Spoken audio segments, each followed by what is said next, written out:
Now, first of all, South Africa is one of the most, if not the most, ethnically diverse populations on the face of the earth.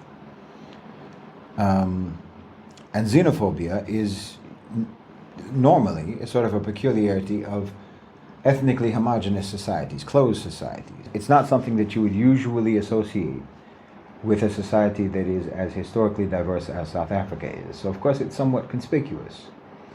It comes across a little bit conspicuous or suspicious even.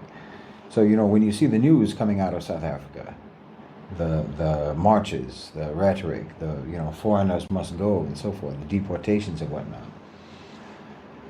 it does not immediately strike you as a naturally occurring societal sentiment in a society like that. I mean, let's be honest. You let your oppressors, right? You let your oppressors stay in South Africa after apartheid. Your colonizers, you let them stay. That's pretty magnanimous. You know, that's pretty hospitable. That shows a pretty hospitable, welcoming society. When you have the most obvious demographic in the country, who would generally be eligible for banishment, and they're still there. And then now, you know, saying that fellow Africans are not welcome. This is instantly, as I say, conspicuous. It's, as they say, counterintuitive. It doesn't really compute.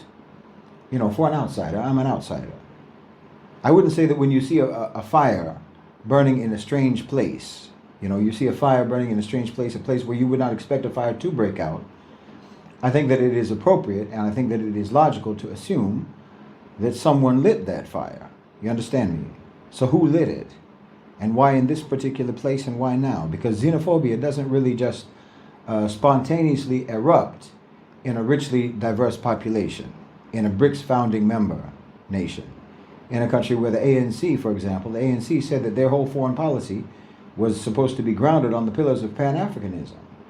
That was the classic ANC position. Now, I know the ANC has always sort of tried to strike a balance between what you can say traditional Pan-African or African nationalism and a sort of conciliatory, inclusive approach to the Afrikaners and so on. But, I mean, that in and of itself actually just testifies to the fact that they have leaned towards inclusion as well as towards continental solidarity simultaneously. They've tried to do both simultaneously. So again, this is not a place where you would expect to see the fire of xenophobia break out. Someone lit that fire. You have to conclude that. That's a logical conclusion, in my opinion. At the heart of the South African conflict is not simply the removal of discrimination or even the dominance of one race over the other.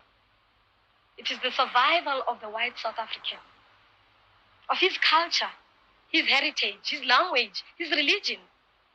We blacks must assure him that the price of democracy does not include his own extinction. At the heart of the South African conflict is not simply the removal of discrimination or even the dominance of one race over the other. It is the survival of the white South African, of his culture, his heritage, his language, his religion. We blacks must assure him that the price of democracy does not include his own extinction.